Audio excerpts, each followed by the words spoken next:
મિત્રો, તાજેતરમાં એક વિડીયો સોશિયલ મીડિયા પર મેં આનંદીબેન પટેલનો જોયો કે તેઓ વાપી રેલવે સ્ટેશન પહોંચ્યા છે અને એને લઈને મને વિચાર આવ્યો.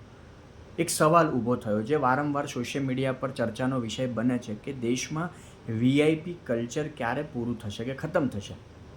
કે આનંદીબેન પટેલ વાપી રેલવે સ્ટેશન પહોંચે છે, એમની ટ્રેન એ ઉતરે છે તો એમના માટે એક સ્પેશિયલ આમ કહેવાય ને કે સીડી જેવું મૂકવામાં આવે છે, જેના માધ્યમથી તેઓ નીચે પ્લેટફોર્મ પર ઉતરે છે.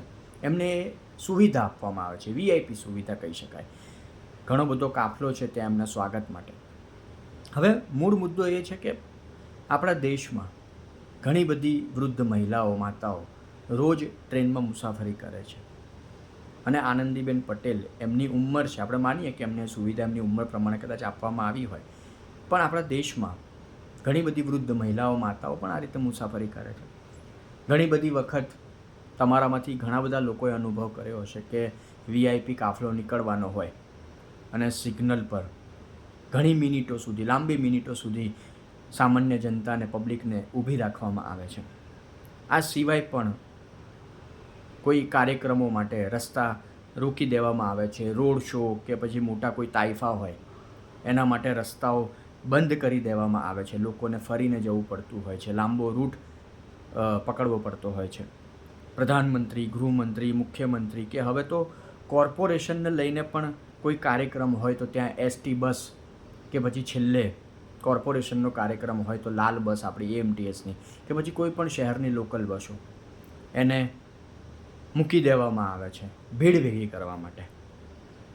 બીજી તરફ આ બધાના લીધે જે સામાન્ય જનતા છે એ હેરાન પરેશાન થાય છે. રિક્ષાના મોંઘા ભાડા ક્યાંક ને ક્યાંક એ લોકોને મજબૂરીમાં ખર્ચવા પડે છે. જેમને આપણે સત્તામાં લાવ્યા છીએ, આપણા મતથી જે લોકો સત્તા મેળવીને બેઠા છે કે આપણા વોટથી જે લોકો જીત્યા છે એ રાજાની જેમ જીવે છે. આ સત્ય છે, આપણે જોઈ જ રહ્યા છીએ. આમાં કોઈ નવાઈની વાત નથી, કોઈ ફિલોસોફી જાળવાની વાત નથી. આપણે બધા જોઈ જ રહ્યા છીએ, આપણી નજર સામેની વાતો છે કે એ બધા રાજાની જેમ જીવી રહ્યા છે, જે તમારા વોટથી જીત્યા છે, તમારા લીધે સત્તામાં આવ્યા છે. અને ખાલી લોકતંત્ર આપણા દેશમાં કહેવાય છે, ત્યાં સામાન્ય જનતા રંકની જેમ જીવે છે. કદાચ રંકથી પણ નીચે કોઈ કેટેગરી હોય તો એવી રીતે આજે સામાન્ય જનતા જીવે છે. સામાન્ય જનતાની હાલત એવી થઈ ગઈ છે.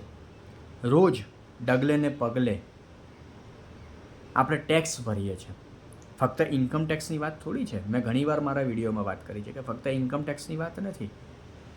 ઇન્કમ ટેક્સ ભરનારા લોકોની સંખ્યા તો એમ પણ ઓછી છે આપણા દેશમાં, પણ આપણે ઘરની બહાર નીકળીએ એટલે ડગલે ને પગલે આપણે ટેક્સ ભરીએ છીએ. આપણે પણ ટેક્સ ભરે છે, દરેક સામાન્ય વ્યક્તિ ટેક્સ ભરે છે. 5 રૂપિયાની વસ્તુ લો, 10 રૂપિયાની લો, પેટ્રોલ ભરાવો, ફિલ્મ જોવા જાઓ, કોઈ પણ વસ્તુ કરો, તમે ટેક્સ ભરો છો. અને એ રૂપિયાનો, તમારા રૂપિયાનો ઉપયોગ કે પછી કહી શકાય વેડફાટ આ રીતે થાય છે. એટલે આજે પણ ફરી એકવાર મને એવું લાગ્યું કે મારે આ સવાલ ઊભો કરવો જોઈએ.